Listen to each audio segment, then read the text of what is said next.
Hey guys, in this video we're going to take a look at how you can close open apps on the iPhone 15 series.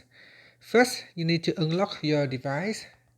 So here, unlock with a passcode or Face ID.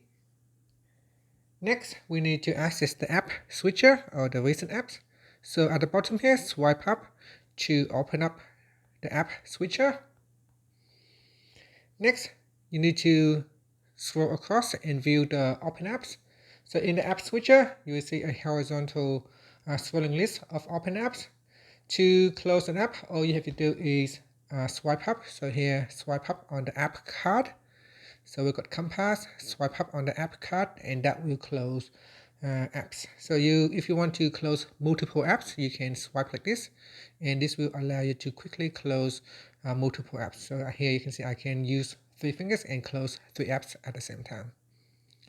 Now repeat these steps as needed, and if you want to continue to close all the apps, just repeat this same process.